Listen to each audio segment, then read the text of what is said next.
Malam itu punya potensi spiritual yang luar biasa loh. Nah, di sini kita bakal bedah bareng-bareng gimana caranya mengubah setiap malam kita jadi sebuah perjalanan yang ya lebih dalam lagi. Yuk, kita mulai dengan kutipan dari Abuya Arazi Hashim yang dalam banget ya. Ini jadi pengingat penting buat kita semua.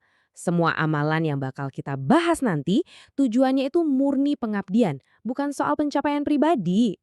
Jadi gini, kita bakal ambil intisari dari sebuah ceramah yang jujur aja, padat banget, terus kita ubah jadi semacam panduan praktis.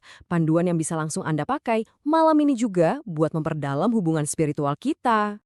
Oke, perjalanan malam kita ini kita bagi jadi 5 etapa utama. Pertama, kita bahas adab awal malam. Terus, kita lanjut ke sesuatu yang keren banget, komunikasi dengan malaikat. Setelah itu, kita manfaatkan waktu emas antara maghrib dan isya. Lanjut lagi, kita bangun disiplin ibadah malam. Dan terakhir, kita tutup dengan adab bangun dan bersuci. Udah siap? Yuk kita langsung masuk ke bagian pertama. Oke, kita mulai ya. Langsung aja kita bahas momen-momen krusial tepat setelah salat maghrib. Nah, ini nih yang menarik banget. Ternyata pandangan hukum Imam Syafi'i itu berevolusi loh. Dulu waktu di Baghdad, beliau berpendapat, udah selesai maghrib, langsung sholat sunnah, zikirnya singkat aja. Ini namanya qaul qadim. Tapi pas beliau pindah ke Mesir, pandangannya berubah. Qaul jadidnya bilang, tenang, waktu sholat sunnahnya itu panjang sampai sebelum Isya. Ini nunjukin kalau fikih itu dinamis ya. Terus nih, kalau Anda punya waktu lebih, ada yang namanya sholat awabin. Ini spesial banget. Pahalanya, wah jangan ditanya. Bayangin deh, cuma 6 rakaat, tapi nilainya itu setara dengan 12 tahun ibadah. Luar biasa kan? Ini cara yang mantep banget buat memaksimalkan waktu emas antara maghrib dan isya. Oke, dari adab awal malam, sekarang kita pindah ke sesuatu yang mungkin jarang kita pikirin, tapi wow, dalam banget. Kita akan belajar soal berinteraksi secara sadar dengan para malaikat malam. Pertanyaannya, emang bisa kita ngobrol sama malaikat? Menurut Abuya Arazi Hashim, jawabannya tegas, ya bisa. Dan ini bukan cuma mungkin, tapi ini adalah sebuah disiplin spiritual yang wah kuat banget dampaknya. Gimana caranya? Nah, beliau ngasih metode yang jelas banget, ada 4 langkah. Jadi, ini bukan lagi hal mistis yang ngawang-ngawang, tapi jadi sesuatu yang bisa kita praktekkan. Intinya, kita secara sadar dan aktif menyapa malaikat, lalu kita mendiktekan syahadat dan keyakinan kita, meminta mereka untuk jadi saksi atas iman kita. Dan kutipan ini, jika beruntung kamu bisa mendengar jawaban mereka. Wow, ini benar-benar membuka pintu ke sebuah dimensi lain ya. Ada potensi koneksi yang lebih dalam, yang mungkin nggak kelihatan mata tapi bisa dirasakan.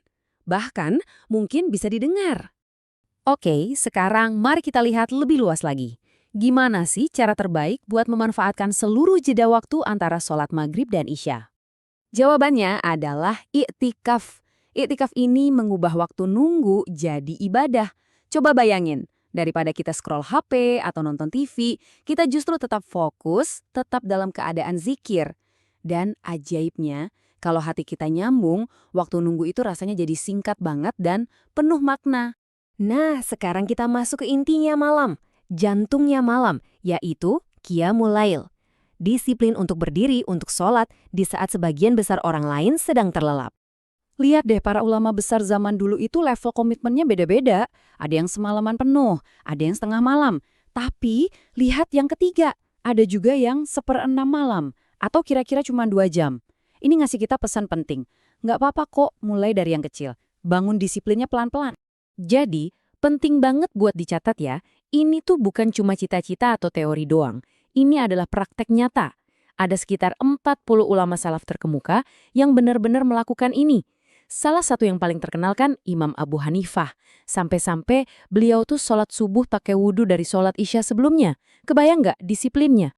Ada cerita unik banget nih di balik disiplinnya Imam Abu Hanifah. Beliau itu bisa dibilang digosipin jadi ahli ibadah malam. Jadi, waktu beliau dengar orang-orang ngomongin, wah, Abu Hanifah itu ibadahnya semalaman suntuk. Padahal waktu itu belum nggak marah. Justru beliau berdoa, ya Allah, jadikan aku lebih baik dari prasangka mereka. Luar biasa ya, gosip atau ekspektasi orang malah dijadiin motivasi buat jadi lebih baik. Oke, dari puncak malam, sekarang kita bergerak ke ujungnya, fajar. Gimana caranya membawa rasa spiritual malam itu sampai ke momen kita membuka mata? Disiplinnya ini lanjut terus, bahkan sampai ke detik pertama kita bangun. Kuncinya di mana? Ternyata di persiapannya sebelum kita tidur.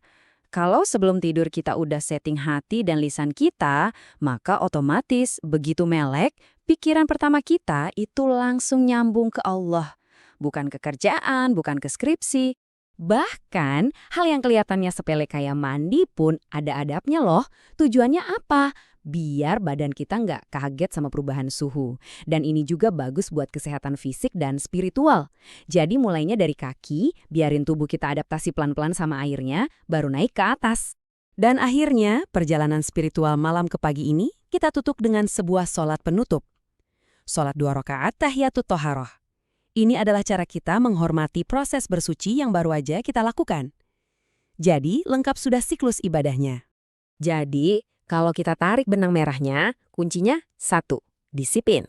Nah, setelah kita bedah semuanya, pertanyaan terpentingnya bukan lagi apa yang kita pelajari, tapi apa yang akan kita lakukan.